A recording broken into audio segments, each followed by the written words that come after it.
नमस्कार, विस्तार न्यूज देख रहे हैं आप। मैं हूं आपके साथ अंजलि और आज विस्तार न्यूज के साथ मौजूद है बेहद खास शख्सियत, जिन्हें मैं एजुकेशनिस्ट कहूं या इंडस्ट्रियलिस्ट कहूं, क्या कहूं मुझे नहीं पता, लेकिन एक बात मुझे पता है कि बड़ा नामचीन चेहरा है और ये मिलेनियम ग्रुप के चेयरपर्सन इंजीनियर विनोद यादव जी हमारे साथ हैं। इनसे बातचीत करेंगे, इनके जिंदगी के सफर के बारे में जानेंगे, साथ ही साथ ये भी जानेंगे कि आखिर ये इस मुकाम तक कैसे पहुंचे जहां आज ये हैं। तो सबसे पहले तो सर, आपका बहुत बहुत स्वागत है विनोद जी हमारे इस खास कार्यक्रम में। और इस इंटरव्यू की शुरुआत मैं करना चाहूंगी आपके जीवन के शुरुआती सफर से ही। आपका बचपन कैसा रहा और कब आपको ये आइडिया आया उस मुकाम पे पहुंचने का जहां आप आज हैं? धन्यवाद अंजलि जी, धन्यवाद विस्तार न्यूज़ जी। आप लोगों ने मुझे यहाँ आमंत्रित किया, इसके लिए बहुत बहुत धन्यवाद। आइडिया के बारे में बहुत ज़्यादा तो मुझे याद नहीं है, क्योंकि मुझे ऐसा लगता है कि आपकी डेस्टिनी जो है धीरे धीरे करके आपको उस ओर ले आती है। पर निश्चित रूप से जी। इंजीनियरिंग करने के बाद मुझे ये लगा कि मुझे कुछ ऐसा करना चाहिए जो न सिर्फ अपने लिए यूज़फुल हो बल्कि समाज के लिए भी यूज़फुल हो। तो इसी दृष्टिकोण को देखते हुए मैंने डिसाइड किया कि एजुकेशन सेक्टर एक ऐसा सेक्टर है जहाँ पर सिर्फ आप न सिर्फ अपने लिए कुछ कर सकते हैं बल्कि समाज के लिए, छात्रों के लिए, रोज़गार के लिए भी कर सकते हैं। इस तरह से मेरा इस इंडस्ट्री की ओर पदार्पण हुआ। लेकिन विनोद जी, आपने बीटेक की है, वो भी सीएस से। आजकल जॉब्स में सबको सीएस का इंजीनियर ही चाहिए। ऐसे में अपनी गवर्नमेंट जॉब छोड़कर कहीं ना कहीं ये बड़ा चैलेंज रहा होगा आपके लिए कि आप इस तरीके का कोई बिजनेस शुरू करें। निश्चित रूप से चैलेंज तो था ही। जब मैं गवर्नमेंट जॉब छोड़ रहा था तो मुझे लग रहा था कि कहीं मैं गलत तो नहीं कर रहा हूँ जी। पर मुझे इस बात का आभास भी था कि गवर्नमेंट जॉब में एक लिमिटेशंस है। हाँ। जब आप मार्केट में जाते हैं तो स्काई इज़ द लिमिट, वहाँ आप अपनी पूरी क्षमताओं के साथ काम कर सकते हैं। गवर्नमेंट भी एक अपने आप में बहुत सारा पॉजिटिव पॉइंट देता है जहाँ आप समाज के लिए कर सकते हैं, पर निश्चित रूप से वहाँ आपकी लिमिटेशंस तो रहती ही है। इसके बाद मैंने निर्णय लिया कि मुझे गवर्नमेंट जॉब छोड़कर एंटरप्रेन्योरशिप में आना चाहिए, कुछ ऐसा संस्थान इस्टेब्लिश करना चाहिए कि जो आगे चल के एक बड़ा वटवृक्ष बने। और हमने फिर मिलेनियम ग्रुप ऑफ इंस्टीट्यूशन की शुरुआत की। मिलेनियम ग्रुप ऑफ इंस्टीट्यूशन की शुरुआत से पहले हम सॉफ्टवेयर इंडस्ट्री में थे जी। सॉफ्टवेयर बनाते थे। बिल्कुल। कई बड़ी कंपनियों के लिए हमने सॉफ्टवेयर बनाया। बिल्कुल, उस पर भी विस्तार से करेंगे चर्चा विनोद जी। लेकिन मेरा सवाल ये भी रहेगा कि जब आप एक गवर्नमेंट जॉब छोड़ते हैं तो कहीं ना कहीं परिवार की तरफ से भी कोई ना कोई रोक टोक देखी जाती है। परिवार की तरफ से भी ये सवाल खड़े किए जाते हैं कि नहीं, आप अपनी सेफ जो एक प्रोफेशनल करियर है उसको छोड़कर क्यों इस तरीके का कदम उठा रहे हैं। तो आपके परिवार का कितना योगदान रहा है?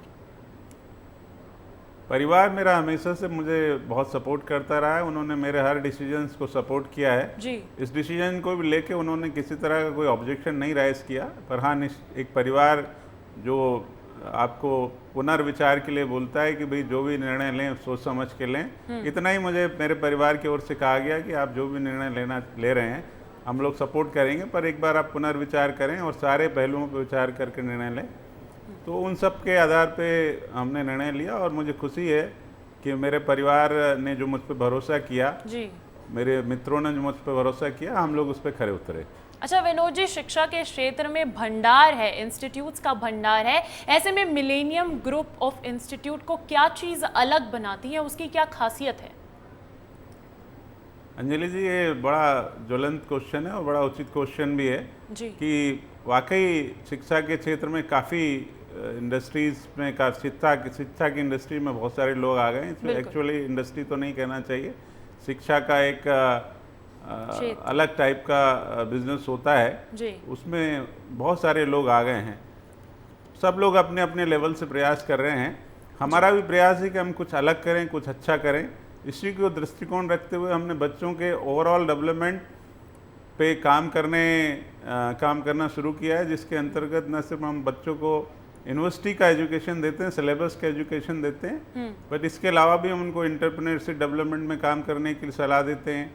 उनको जो अलग अलग इंडस्ट्री हैं जिस पे लोगों की अभी नज़र नहीं गई है, जैसे मार्केट में जब बच्चा निकलता है जी। तो बड़ी कन्वेंशनल चीज सोच रहती कि बस आप हम जैसे सीएस करने के बाद सिर्फ कंप्यूटर डेवलपमेंट में ही जा सकते हैं। बिल्कुल। लेकिन हम उनको अलग पहलुओं पे भी बात करते हैं कि भाई सीएस करने कंप्यूटर साइंस में अगर आप बीटेक करते हैं तो इसके अलावा बहुत सारे कोर्सेज हैं जिसमें आप जा सकते हैं। धीरे धीरे करके आप उसके बारे में सभी लोग जानने लगे, पर हम लोग पहले से ही बच्चों को बताते थे कि भाई मशीन लर्निंग एक अच्छा फील्ड आ सकता है, डेटा साइंस एक अच्छा फील्ड आ सकता है, बिल्कुल, आर्टिफिशियल इंटेलिजेंस एक अच्छा फील्ड आ सकता है, बायोटेक्नोलॉजी में भी बहुत सारी जगह आजकल कंप्यूटर साइंस का उपयोग हो सकता है। तो हम लोग इन सब चीज़ों को बच्चों को बहुत दिनों से बताते आ रहे हैं। बिल्कुल। और हमने देखा है कि ये सारी फील्ड अब बच्चों के लिए उपलब्ध है, उसमें बहुत बड़े लेवल प्लेसमेंट हो रहा है। बिल्कुल विनोद जी, एंटरप्रेन्योरशिप जो है वो कहीं ना कहीं आपका अब अनुभव हो चुका है, तो आपकी ये जिम्मेदारी भी बनती है और आप इसे अपनी जिम्मेदारी मानते हैं कि कैसे आप जो बच्चे हैं उन तक भी इस चीज़ को पहुंचाएं। तमाम कोर्सेज आप ऑफर करते हैं। मेरे को ये जानकारी मिली कि 50+ कोर्सेज मिलेनियम ग्रुप ऑफर करता है, लेकिन क्योंकि मैं एक मीडिया चैनल से हूँ तो मैं आपसे ये पूछना चाहूँगी कि क्या जर्नलिज्म का भी कोई कोर्स आगे आने वाले सालों में देखने को मिल सकता है मिलेनियम ग्रुप ऑफ इंस्टीट्यूट्स में? बिल्कुल, हम लोग लगभग अब उस स्टेज पे आ गए हैं जी, जहाँ पर हम जर्नलिस्ट से रिलेटेड कुछ कोर्स चालू करेंगे। हाँ, और ये एक बड़ा इम्पोर्टेंट फील्ड है समाज के लिए। अच्छे लोगों को, इंटेलिजेंट लोगों को जो देश के लिए कुछ करना चाहें उनको इस फील्ड में आना चाहिए।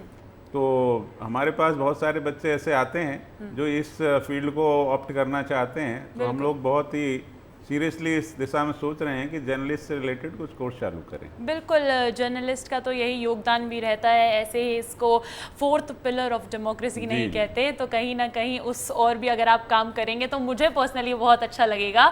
और मेरा ये भी सवाल रहेगा कि ड्रोन योजना भी, इस तरीके के कोर्सेज भी आपके जो करिकुलम है उसमें आप लोगों ने रखा हुआ है, और कहीं ना कहीं गवर्नमेंट भी अब इस तरीके की योजनाओं को प्रमोट कर रही है। फिर चाहे मैं ड्रोन दीदी योजना की बात कर लूँ, तो वो जो ड्रोन तरीके के जो कोर्सेज हैं, इन सब का आइडिया कहाँ से आया, नवाचार का आइडिया? हम लोग एक कोर्स चलाते हैं एयरक्राफ्ट मेंटेनेंस इंजीनियरिंग जी, जो कोर्स उत्तर भारत में बहुत ही कम जगह चलाया जाता है, 2-4 जगह चलाया जाता है।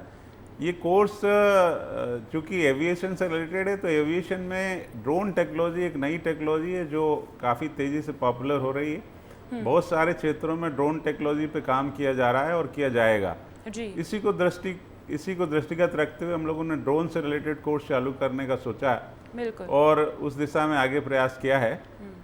ड्रोन बहुत सारे क्षेत्रों में अब अपना स्थान बना रहा है, जैसे डिलीवरी सिस्टम में काफ़ी जगह अब यूज़ होने लगा विदेशों में। जी, भारत में भी ड्रोन से दवाइयों की डिलीवरी की परमिशन दी गई है। कुछ एक एजेंसियों को पायलट प्रोजेक्ट के रूप में, जो जैसे अमेज़न है या कुछ दूसरी कंपनियां, उन्होंने भी अप्लाई किया है कि ड्रोन के द्वारा वो घरों तक सामान की डिलीवरी करेंगे। उस पर भी गवर्नमेंट ने शायद कुछ परमिशंस दी हैं ट्रायल बेसिस पे। जी, और खेती में बहुत ज़्यादा ड्रोन का उपयोग किया जा रहा है, सर्वेइंग में बहुत सारा उपयोग किया जा रहा है। तो ड्रोन का उपयोग बहुत सारे क्षेत्रों में हो रहा है। में ड्रोन का उपयोग किया जा रहा है। कॉमनली वो शादी ब्याह में तो देखते ही हैं जी, फोटोग्राफी के लिए उससे हवा भी किया लगती है। वो जो पंखा चलता है ड्रोन का, तो सब गर्मी की शादियों में चाहते हैं कि आपके ऊपर से गुजर जाए एक बार, कि वो हवा मिल जाए। अच्छा, ड्रोन की हमने बात की, तो कहीं ना कहीं हम स्कोप की भी बात करते हैं। एजुकेशन की अगर मैं बात कर लूँ, शिक्षा के स्तर की बात कर लूँ, तो मध्य प्रदेश में शिक्षा का स्तर क्या मानते हैं आप, और कौन से ऐसे कोर्सेज हैं, कौन से ऐसे शिक्षा के क्षेत्र हैं जहां पर स्कोप नजर आता है? मध्य प्रदेश में शिक्षा का बहुत विस्तार हुआ है पिछले कुछ दशकों में। बिल्कुल, पहले हमारे यहाँ बहुत कम कॉलेजेस हुआ करते थे, प्रोफेशनल कॉलेज बहुत कम हुआ करते थे। धीरे धीरे सरकार ने इसमें प्रयास किया और आज के क्षेत्र में मध्य प्रदेश और भोपाल, इंदौर जैसे कुछ बड़े सिटीज़ में बहुत सारे हर तरह के कोर्सेज अवेलेबल हैं, हर तरह के कॉलेजेस अवेलेबल हैं। न सिर्फ मध्य प्रदेश के बच्चे यहाँ पढ़ने आते हैं, बल्कि देश के विभिन्न क्षेत्रों से यहाँ बच्चे पढ़ने के लिए आते हैं। और हमारे यहाँ बहुत सारे उत्कृष्ट शिक्षा संस्थान भी बने हैं, गवर्नमेंट सेक्टर में भी बने हैं और प्राइवेट सेक्टर में भी बने हैं। कंपटीशन भी है, पर इसके बावजूद भी इसमें कोई दो राय नहीं कि मध्य प्रदेश में शिक्षा का स्तर ऊंचा हुआ है। जी, और शैक्षणिक संस्थानों में जितनी भी आवश्यकता थी सरकार के प्रयासों से वो सब चीज़ें यहाँ पे उपलब्ध हुई हैं। उपलब्ध हुई है, लेकिन सुधार की गुंजाइश हमेशा रहती है विनोद जी। ऐसे में एजुकेशनिस्ट आप हैं, शिक्षा के क्षेत्र में आप अच्छी खासी पकड़ भी आप रखते हैं और समझ भी आप रखते हैं, तो ऐसे में मुझे ये बताइए कि सरकार से आपकी क्या उम्मीदें हैं कि और कुछ इस तरीके की योजनाएं लाएं आप, तो वो छात्रों के लिए बेहतर रहेगा। सरकार अपने लेवल पे तो लगभग हर संभव प्रयास कर रही है, पर कुछ एक फील्ड में जहाँ पर सरकार काम कर सकती है, जैसे कुछ छात्रवृत्ति की समस्याएं कम आती है किसी किसी कोर्सेज में, उनके कोर्सेज में छात्रवृत्ति जैसे कॉलेज में जितनी फीस है उस हिसाब से दी जा सकती है। बाकी तो मुझे लगता है कि सरकार की ओर से लगभग हर संभव प्रयास किया जा रहा है यहाँ। अच्छा विनोद जी, आप एक इंजीनियर हैं और एक इंजीनियर के लिए कहा जाता है कि एक इंजीनियर मल्टीटास्कर होता है, और आपने भी मल्टीटास्किंग अपने बिजनेस में भी रखी है, हेल्थ सेक्टर में भी आपने काफ़ी कुछ काम किया है, तो उसको लेकर भी कुछ जानकारी। हम लोगों ने लगभग हर क्षेत्र में काम करने की कोशिश की है। जैसे हमारे पास आपने बताया कि लगभग 50 कोर्सेज चलते हैं, बिल्कुल, जिसमें इंजीनियरिंग के कोर्सेज चलते हैं, फार्मेसी के कोर्सेज चलते हैं, मैनेजमेंट के कोर्सेज चलते हैं, बीएड के कोर्सेज, नर्सिंग, पैरामेडिकल के कोर्सेज चलते हैं, एयरक्राफ्ट मेंटेनेंस इंजीनियरिंग के कोर्सेज चलते हैं, और भी विभिन्न सारे कोर्स चलते हैं। इसके अलावा जो हम लोग कोशिश कर रहे हैं आने वाले समय में जो कोर्स लॉ के कोर्सेज चलाएं, जर्नलिस्ट के कोर्सेज चलाएं, नॉर्मल यूजी कोर्सेज तो चलते ही हैं, उसमें सभी आप लोग जानते ही हैं। तो इस तरह से हमारी कोशिश है लगभग हर क्षेत्र में जहाँ बच्चे को अच्छे एजुकेशन की ज़रूरत है, बिल्कुल, वहाँ पे हम लोग काम करें। और हमारा उद्देश्य बच्चों को सिर्फ एजुकेशन देना नहीं, बल्कि ऐसा एजुकेशन देना है जिससे कि वो अपने आप को भी समाज में खड़ा कर सके और समाज को भी आगे बढ़ा सके, ऐसी टेक्नोलॉजी। अच्छा सर, विनोद यादव का ज़िंदगी जीने का तरीका क्या है? बहुत कुछ चीज़ें आप प्लान करके चलते हैं या फिर वक्त के हाथों चीज़ों को छोड़ना पसंद करते हैं? देखिए, बहुत ही जटिल क्वेश्चन है जी। कई फिलॉसफी कहती हैं कि साहब हमारे हाथ में कुछ नहीं है, ये कॉज एंड इफेक्ट के द्वारा ही पूरा समाज संचालित होता है, संसार संचालित होता है। साइंस भी कहता है कि कॉज एंड इफेक्ट एक पूरे फिजिक्स के नियम में एक इम्पॉर्टेंट फैक्टर है जिसके द्वारा सब काम होता है।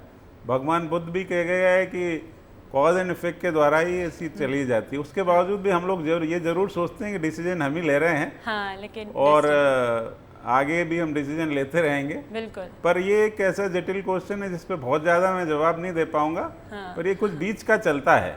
जैसे एक क्वेश्चन के जवाब में मेरे को किसी ने बताया कि साहब ये सृष्टि सृष्टा है और सृष्टा ही सृष्टि है, तो ऐसा ही है, ये हम डिसाइड भी कर रहे हैं और हम नहीं भी कर रहे हैं, ये कुछ ऐसा ही चल रहा है।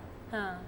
बिल्कुल बिल्कुल। तो ये थे विनोद यादव जी, जो कि चेयरपर्सन है मिलेनियम ग्रुप के, और इनसे बातचीत करके हमें यही समझ आया कि आगे भी मिलेनियम ग्रुप का काफ़ी सारा विस्तार होने वाला है। बहुत बहुत शुक्रिया सर हमारे साथ जुड़ने के लिए। Thank you Anjali ji, thank you Vistaar news. तो चलिए, विस्तार न्यूज़ में आज एक खास शख्सियत से मुलाकात हुई। इंजीनियर विनोद यादव जी हमारे साथ जुड़े, उन्होंने बताया कि आखिर उनके क्या प्रयास है, उनकी क्या आइडियोलॉजी है और आगे किस तरीके से मिलेनियम ग्रुप का विस्तार होगा। इसी के साथ नमस्कार।